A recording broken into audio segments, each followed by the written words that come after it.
Hi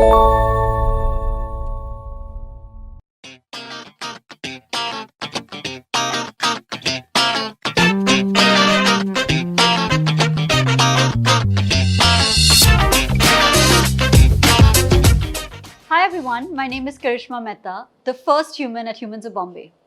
Welcome to our first talk show, How the Hell Did I Do It? On this show, we speak with the dreamers, the pioneers, the go-getters, and the never-say-noers from all walks of life. We discuss their journeys, the highs, the lows, and even the blows. And through our conversation, we get pretty close to figuring out how the hell did they do it. The energy of this episode is very different. We've all read about the monk who sold his Ferrari, but today we're in conversation with the engineer who became a monk, Guru Gauranga Dasji, who found his calling after a life-altering accident and then went on to mentor digital icons such as Jay Shetty. I didn't think I would ever ask this of a monk, but I did, and we're about to find out. How the hell did he do it? I'm so honored to be here today with Gauranga Dasji, and I'm here in his eco village that you've built over the years, and it's beautiful. It already feels like a different world. So thank you so much for having me, having the entire Humans of Bombay team here. As soon as we entered, we said that the energy of this place is different. So thank you so much. Thank you, Karishma ji, for having me on this show. And we are very, very excited to get into your journey of monkhood, but also your journey before monkhood. We're excited to know the person and all the various pools of knowledge that you have. So I'm going to start from the beginning. Sure. How would you describe your childhood years, Prabhuji? Protected. I grew up in Bhilai, which is a steel town. And my father was one of the first employees there way back in the late 50s. So the way the Bhilai township is created, it is very protected with the perspective of good education, healthcare, and you get one of the best kinds of education. So along with that, my parents gave me a lot of religious and spiritual training. So I got very good culture, and I'm grateful and honored for that. And I think some of those religious trainings had a lot to do in my future journey. Yeah, actually that was my next question. Was there any kind of foreshadowing, before, maybe in one instance or something that happened which told you that this may be the path? Yeah, actually, I have described this in some of my other conversations, but I was always intrigued by the concept of death. What is death? And, I was reading various books, literatures, and then when I was studying in IIT, then I came across the Bhagavad Gita. And the clarity with which Bhagavad Gita explained the concept of death was quite stunning. As you know that, practically 300 million people across the world are experiencing stress and anxiety and fear symptoms. So Bhagavad Gita is explaining with very simple clarity the root cause of all fear. And Gita says, the cause of fear is change. Any change causes fear. And so if you exponentially increase that fear to the stage where at the time of death there is irreversible change. Once you leave this body, you don't come back. So the highest change happens at death, and therefore death causes the greatest fear. And the way Gita explained it, Dehinosmin yatha dehe kaumaram yauvanam jara tatha dehantara praptir dhirastatra na muhyati. The soul passes from one body to another. So we are constantly grappling with trying to resist change, and we are constantly overpowered by fear. And so Gita is revealing that there is a state possible which is beyond fear, which is a state of fearlessness, and that Gita calls as sthita pragya, where you may be surrounded by change, but you can root yourself and anchor yourself deeply in an ocean of changelessness. Wow, yeah, that's amazing. And At any point in your childhood when you were exposed to this culture and you mentioned that your parents were actually taking you on this spiritual journey or path or whatever we may call it today, um, but was there that, that instance where, you can look back now and said, I already saw it? Right. Well, it so happened that, I was coming back from a program, and one of my senior monks was driving a car. We were in a Maruti van, and we were coming back towards the temple. I was not yet a monk, I was still working. And then suddenly a truck out of the blue came right in front of our vehicle, and in a split second, in the next 3 seconds, I could see death right in front of my eyes. And at that time, I was only 22 years old, and we hit that truck with ferocious speed. The glass went into splinters, went all over my body. We were taken to the hospital. It took more than 2 hours to take out all the glass splinters from my body. Miraculously, I survived. But then it was a moment where I actually saw near death, and I realized that I have been given a second chance. Yes. So I decided, okay, let me dedicate my life for the one who has given me the second chance. So maybe that could be a moment where I made that decision. Right, right. And when we talk about, I'm still at your childhood, I know actually about this experience, this near death experience that caused this epiphany, fortunately for everybody else, so that you could walk down that path. But in our research, it came up, that you were a studious child and you enjoyed education, and you actually loved the process. So, when you were a child, what is it that you wanted to become? Like, what was your ambition? Well, I was in a steel town, so I was surrounded by engineers. So I thought, I don't have too much of choice, so I also followed through. So yes, you are right that we had a fantastic group of students who were very, very academically oriented, and I was also quite inspired to study. But then, along with that, I also had a deep desire to understand the purpose of why we are on this journey. So I realized that there is the clock and there is the compass.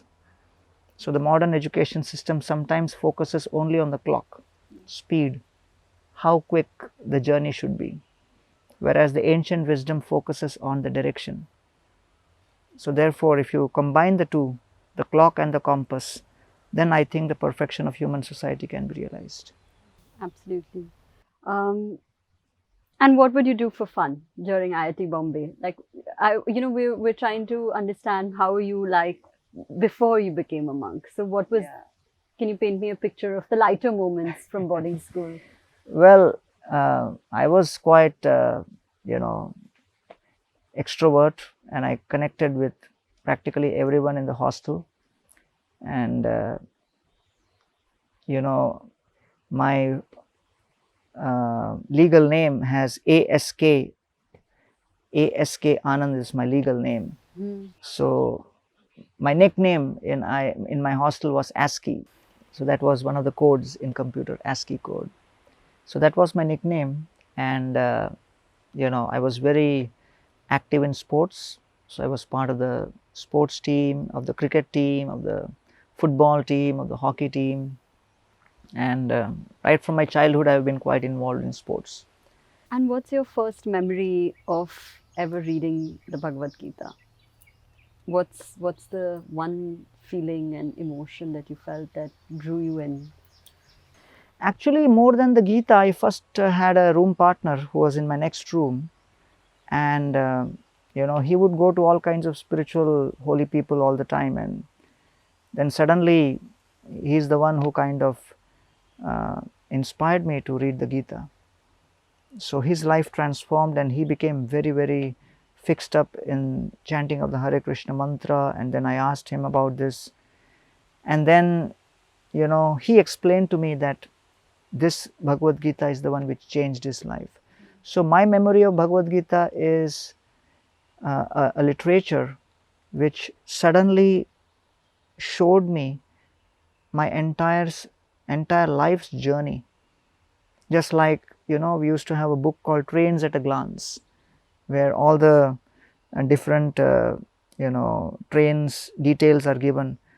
So my memory of reading the Gita is, suddenly I could see that this Gita has all the options of how we want to mold and plan our life's journey.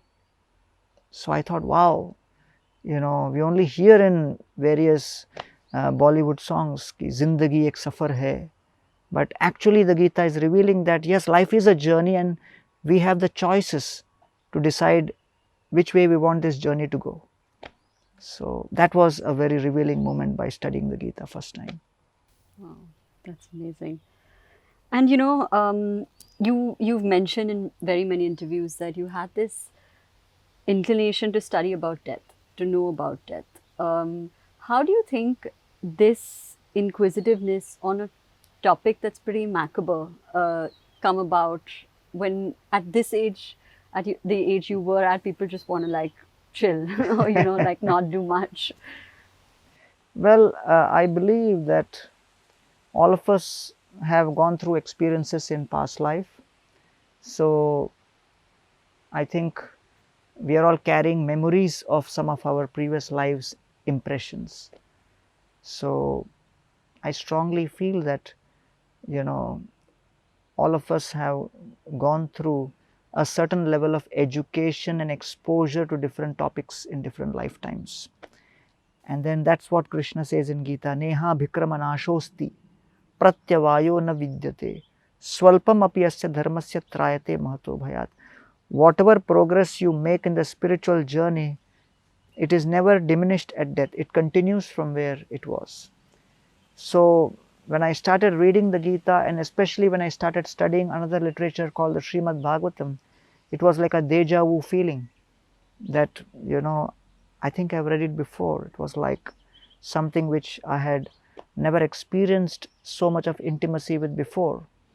So then when I sat down and started giving discourses, it appeared like these are words I have spoken sometime in the past. So, experiences like this strengthen your conviction in the message of the Gita, that yes, the Gita is helping you make your choices in this journey, in this life, but at the same time gives you an idea that this is not the first time you're in a journey. The journey has been going on for some time and we are carrying those impressions. And I strongly believe that, I've had such spiritual experiences in the past, and that is based on some of the emotions I felt when I started studying and practicing this process. Yeah, that you've been here before, you've read this before, you've taught this before. Something like that. Very powerful. And we just discussed that the car accident was actually the epiphany in your life, where you saw it in those 3 seconds. You saw death, a concept that you were intrigued by so upfront, and then decided to go on this path of monkhood. How did you break it to your parents? It was very difficult because, it was not something which we had planned for. But I would say that any of the youth in today's day and age, when they are deeply passionate about something and invested in something and have also deep conviction to follow through that dream and bring it to its fruitful conclusion, then they have to make certain choices. So I saw this decision of mine as not a decision of someone leaving a family, but I saw this decision as someone who's embracing a larger family.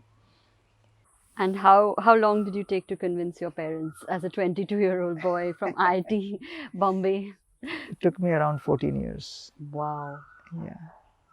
So it was only in 2006 that they actually kind of understood.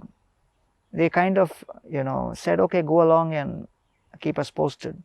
So what were the 14 years like? Oh, I was doing my study of the Gita and started teaching in various colleges, and I was connecting with a lot of youth in medical colleges, engineering colleges, in corporates, in jails. Because as you know, as someone in MIT was asking me that, what are you, an engineer or a doctor, or you're from IIT? We can't figure out who you are. Your dress is strange, your language is strange, your hairstyle is even more strange. Who are you? So I said, I'm a Vedic psychiatrist. So when people say, are you into religion and spirituality? I say, we are into healthcare. And WHO has defined healthcare as a perfect synergy between body, mind, and spirit.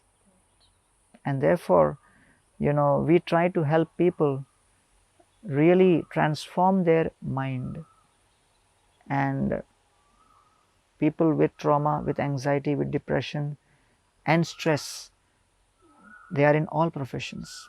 So I was actively trying to support people who were grappling with trying to control their mind. I visited hospital ICUs where people got heart attack, and when I would ask them, hey, everything looks good in your life, why did you get a heart attack? And they said, you know what, someone who was 2 levels younger to me got the promotion and I did not get the promotion.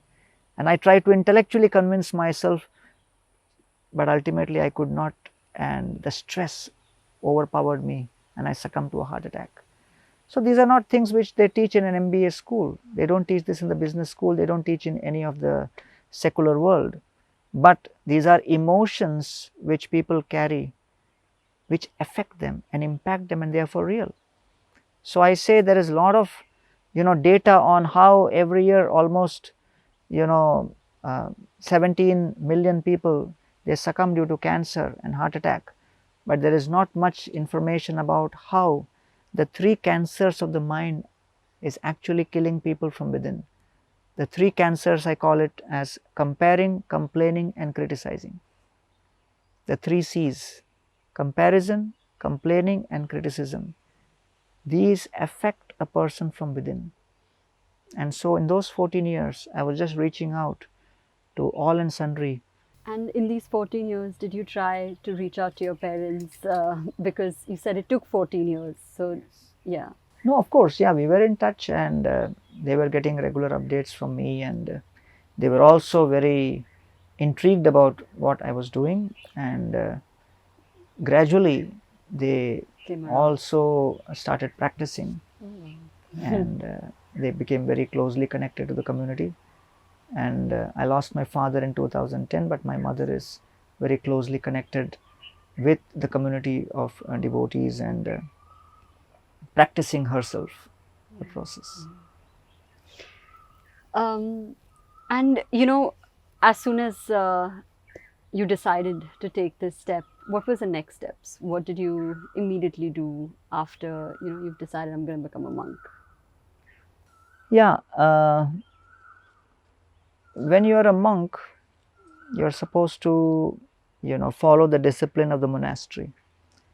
So in the ashram I was at Chopati, the main leader, Radhanath Swami Maharaj, he had just taken full charge of leading that project, and this was 1993, 94, 95 period. And then one of the first things he wanted me to do was serve in the kitchen. So I come from a background where I had not entered the kitchen to light a match also. I had only entered the kitchen to steal some laddus at home, or whatever, but never cooked anything, never heated even a jug of water. But there was a need, and so that's how I began. So the first 2 to 3 years I spent in the kitchen, and at the same time he also wanted me to teach the Gita, especially in the colleges. So I started the youth outreach in 1995, and over the next few years we spread out across various colleges in Mumbai. And in 2002 we started a series youth festival called Prerna. And this is a very popular question, actually. So I'm very excited to ask it to you. What does a typical day in the life of a monk look like? Yeah, that's a very important question. And we should know that different professions have different needs. So, first of all, who is a monk? And as I have described before in my other conversations, in the Srimad Bhagavatam, 8 different sources of attachment are given. A person works hard to acquire these 8 things. Atma, body, to keep the body healthy. Jaya, husband or wife. Suta, children. Agara, house. Pashu, vehicles. Dravina, money. Bandhushu, social prestige and acceptance. Rajya, career. These are the 8 things which we are trying to actually protect. And when someone becomes a monk, then he decides that my only asset is service to the Supreme Divine, to Krishna. And therefore, we cut off our direct connection with these 8 and recalibrate our relationship with these 8 to use all of these in the service of the Lord. So therefore, because we cut off from all of these 8 elements, that focus and that energy which is conserved has to be totally invested in the spiritual path, in a relationship with Krishna. So therefore, a typical day begins early in the morning with our morning prayers, which start right at 4:30, 5 o'clock. And almost 5 o'clock to 8 o'clock, there is chanting of the holy names of Krishna, mantra meditation. Then you need conviction on this process, so you hear the philosophy for an hour or so on the basis of the Gita and the Srimad Bhagavatam. And then, you have your break for breakfast and other things. And then from morning till evening, different monks are given different kinds of activities to serve. And that service, that activity is to actually intensify our intention and inspiration and purify our intelligence so that we can create the maximum impact. So these are the 5 I's which we deal with as a monk: the right intention, the right inspiration, the intelligence to make the right choices, to conserve your integrity, and to maintain intensity over years. So when all these 5 I's are in place, then you can create spiritual impact. And so then again in the evening, I would go out 7 days a week, give discourses in different places, come back at night, go to bed, and then again in the morning. So it was like morning and evening completely engaged in spiritual activities directly, and in the daytime, in that identity as a servant, engage in activities. So many times trauma happens when people become engaged in an activity with the misplaced identity that I am the doer. And when you are performing an activity thinking I am the doer, and when suddenly you are asked to change, then suddenly your identity is displaced. So therefore we see people becoming suicidal when they are asked to leave a job, a certain profile, or when they fail in an exam, or someone who is very wealthy loses money suddenly. So what happens is there is a sudden, unpredictable change in their identity. It happens so soon, so suddenly that they can't deal with it. So therefore the daytime service which a monk does is to make sure that he remains in the identity that I am a servant. And based on that identity as a servant, I can engage in other activities, I can collaborate with others and have relationships, and then I remain conscious that in both prosperity and adversity, I am not the doer. So therefore, it is described in the Bhagavatam, both pride in success and moroseness in defeat are symptoms of false ego. So, if you are proud in success and morose in failure, in defeat, it means that internally you are convinced that my identity is I am the doer, and therefore circumstances affect you a lot. So, that is what monkhood trains you for. What happens after death? So, just like as I said, depending on when you come to an airport, you see flights going in different directions, going to different destinations. So, Gita is giving unlimited destinations you can go to after death, depending on that kind of ticket you buy. So, therefore, the karma or the activities which we perform define the destination after death. So, Krishna says that yam yam vapi smaran bhavam tyajati ante kalevaram. At the moment of death, whatever is your thought, the next life will be accordingly. So, the moment of death is what a yogi is preparing himself for. So, therefore, those who are spiritualists are preparing their entire life in such a way that at the moment of death, where the pain is equivalent to the biting of 60,000 scorpions, in the midst of that pain, we are able to remember Krishna. And that is why those who are practitioners of the Gita are trained to tolerate all kinds of pain and still remember how to serve and please the Lord. And what are your thoughts on moksha? How does one attain it? Yeah, as I said, that moksha basically is muktir hitva anyatha rupam swarupena vyavasthiti.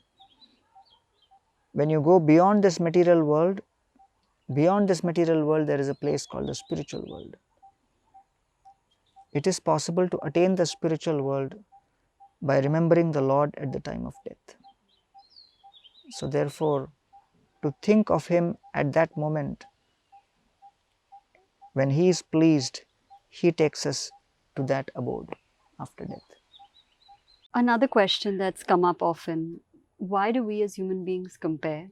And why does someone else's win feel like your loss sometimes? It's a very important question, and let me again give the context of the Bhagavad Gita, where Arjuna had an identity as initially a warrior, and so he wanted to fight. Then when he saw Bhishma, he had the identity as a grandson, so he wanted to love him. And then he had an identity as a student when he saw Drona, so he wanted to respect. So all of us cope with multiple identities at all times, and because of these multiple identities, we are always trying to preserve those false identities with respect to these 8 things. So, suppose with respect to wealth, I have an identity, I am wealthy.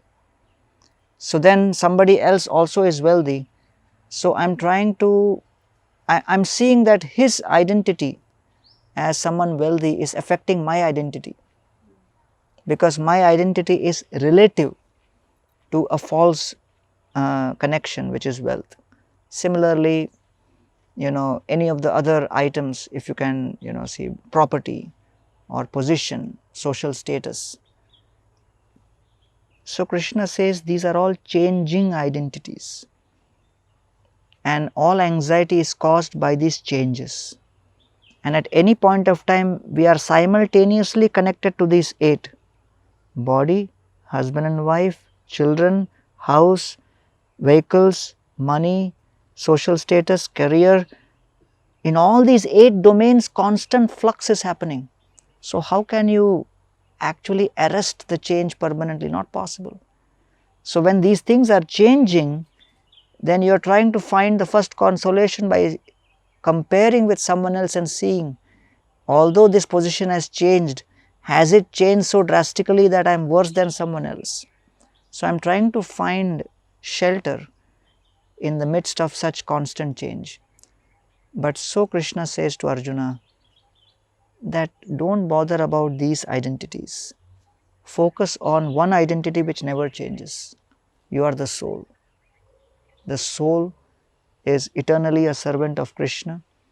Krishna never changes, soul never changes, service to Krishna never changes. So when you are fixed on this platform, that is a spiritual platform, and that is a platform of fearlessness. So we have a very fun segment, which is we found and dug up an old photo of you from before your monkhood. So we just want you to take us through the memory behind this photo. Oh. That's when I was in school. So, well, it's interesting that till 9th standard I was in the Bhilai steel plant regular schools, and they used to have fees of 20 to 25 rupees per month. And then for the first time Delhi Public School came to Bhilai in 1986, and I think the fees that time was 250 rupees a month, which was like 10 times more than what the fees were, and there was a lot of debate, should we go for it or not. And finally, my parents were really eager that I go there, so I joined the Delhi Public School first batch in Bhilai. And they used to have this honors for someone who excels in academics and other extracurricular activities. So I think this is one of those awards which I received in those years. But they were really fantastic days, because that's where I connected with an excellent Sanskrit teacher, Mr. Shastri, and he really taught me the basics of Sanskrit very well, and that really helped me much later also in my life as a monk. And the last question, if you could share 3 pieces of advice from the Bhagavad Gita for millennials, what would they be? Well, these are the titles of my book, which I chose from the Bhagavad Gita especially for the millennials. Number 1, the art of resilience. That whatever may happen, don't take it too seriously, but know that whatever is happening is part of the universe, which is like a university. It is meant to educate you. So the art of resilience is first. And Krishna says in the Gita, Matra sparshastu kaunteya shit ushna sukha dukkhada. Agama apaino anitya. Arjuna, that just like summer and winter seasons come and go, happiness and distress, prosperity and adversity will come and go. Tolerate it. So you need resilience. Second is the art of focus. Arjuna says, Chanchalam hi mana Krishna pramati balavadranam. My mind is very, very agitated, and it is like a maddened elephant. How do I control it? It's more difficult to control the mind than to control the raging wind. And Krishna says, it is possible. Asamshayam mahabaho manuddirnigraha chalam abhyasena tu kaunteya vairagyena cha grihyate. Through abhyas, practice, and vairagya, renunciation, it is possible. So therefore, just like lamp in a windless place does not move, the mind needs to be controlled in such a way that it is focused on serving the Supreme in all circumstances. And today, with the attention span coming down from 12 seconds in 2012 to 8 seconds in 2017, distraction is one of the biggest challenges. Distraction causes US businesses almost $2 billion every year. And therefore, focus is very important. And third is the art of habits. Krishna says in Bhagavad Gita to Arjuna, Yuktahara viharasya yukta cheshtasya karmasu yukta swapnava bodhasya yogo bhavati dukkhaha. 4 things you must try to transform in terms of habits: your food, your recreation, your sleep, and your work. So once you work on all of these 4, you transform your habits, make sure that you develop the discipline and the consistency which is required, and then gradually you will start seeing the change within. So I would say that the millennials would benefit a lot by embracing resilience, by embracing focus, and by embracing the right habits. That's amazing. And I think that it's so compact and compartmentalized that it's easy to absorb, which is great. Thank you so much, Prabhuji, for doing this. It's been lovely. And looking forward to more, because I think that this should be the first of many, because it was just not enough. But thank you so much for doing Thank this. you. Thank you so much, Karishma ji, for having me on the show. And I hope, the audience gets a few drops of wisdom from the ocean of the Bhagavad Gita. They definitely will. Thank you. Thank you. If you like this episode, don't forget to subscribe to our channel and hit that bell icon. Thank you all for being the best community, and I'll see you soon. So the teacher told my mother, "Ki Mrs. Malhotra, your son is only discussing my shoes. He keeps criticizing my clothes. He never studies." And then my mother told me recently, in fact, that she used to go to play cards or to meet her friends. She said, "I would hide from you and go because you would definitely comment on my outfit. Whether it's looking good, or the hair is not nice, or why haven't you put nail polish?"